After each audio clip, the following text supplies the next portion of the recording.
ঝড়খালিতে BJP কর্মীর বাড়িতে ভয়াবহ অগ্নিকাণ্ড। তৃণমূল আশ্রিত দুষ্কৃতীদের বিরুদ্ধে অভিযোগ। সুন্দরবনের ঝড়খালিতে গভীর রাতে অন্ধকারের ভয়াবহ অগ্নিকাণ্ডে ভস্মীভূত হয়ে গেল এক বিজেপি কর্মীর বাড়ি।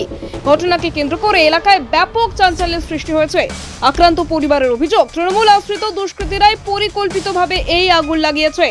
স্থানীয় সূত্রে জানা গিয়েছে, ঝড়খালি কোস্টাল থানার অন্তর্গত ঝড়খালি গ্রাম পঞ্চায়েতের 4 নম্বর মণ্ডলের 267 নম্বর বুথের বিজেপি কর্মী বাপুন মিস্ত্রি সোমবার রাতে দলীয় বৈঠক সেরে বাড়ি ফিরছিলেন। রাতের খাবার খেয়ে পরিবারের সদস্যদের নিয়ে ঘুমিয়ে পড়েন তিনি। অভিযোগ, মঙ্গলবার ভোররাতে আচমকায় কয়েকজন দুষ্কৃতী তার বাড়িতে আগুন ধরিয়ে দেয়। মুহূর্তের মধ্যেই আগুন গ্রাস করে নেয় গোটা বাড়ি। ঘুম ভেঙে আগুন দেখতে পান এবং প্রাণপণ চেষ্টা করে পরিবারের সদস্যদের নিরাপদে বাইরে বের করে আনেন বাপুন মিস্ত্রি। তার চিৎকারে ছুটে আসেন প্রতিবেশীরা।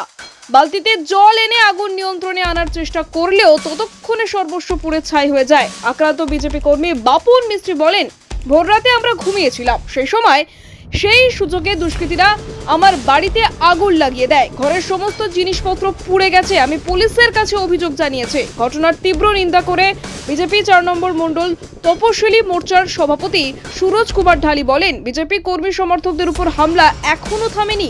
রাতের অন্ধকারে একজন কর্মীর বাড়ি পুড়িয়ে দেওয়া হয়েছে। আমরা দোষীদের দ্রুত গ্রেফতার ও কঠোর শাস্তির দাবি জানাচ্ছি। প্রশাসন ব্যবস্থা না নিলে বৃহত্তর আন্দোলনে নামতে বাধ্য হব। ইতিমধ্যেই ঘটনার তদন্ত শুরু করেছে ঝড়খালি কোস্টাল থানার পুলিশ। তবে এই রিপোর্ট লেখা পর্যন্ত ঘটনায় জড়িত কাউকে আটক বা গ্রেফতার করা যায়নি। এখন প্রশ্ন, রাজনৈতিক প্রতিহিংসার আগুন কি আবারও সুন্দরবনের শান্ত পরিবেশকে অশান্ত করে তুলেছে? সেই উত্তর খুঁজছে পুলিশ। আর ন্যায় বিচারের অপেক্ষায় ক্ষতিগ্রস্ত পরিবার।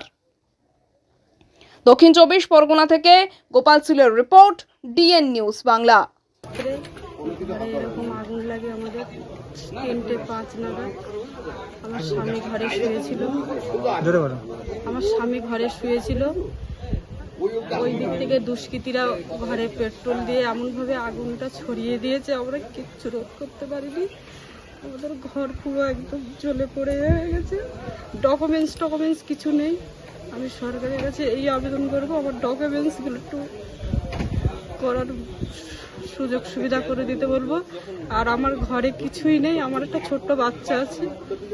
আমার ঘরে যে খাবো সেই থালাটুকুও নেই। আমার ঘরে ক্যাশ ছিল, সেগুলো সব হয়ে গেছে। সোনা দানা পয়সা।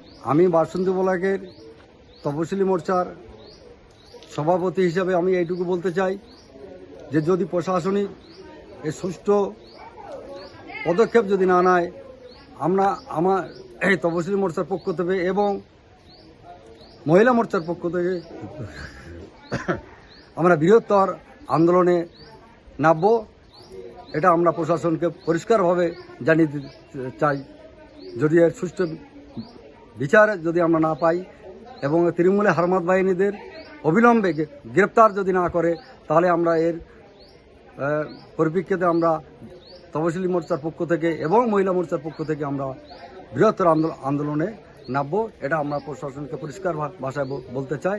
আর 24 ঘন্টার মধ্যে এই দুষ্কৃতীদের অবিলম্বে অ্যারেস্ট করতে, দোষী সাব্যস্ত করে, চিহ্নিত করে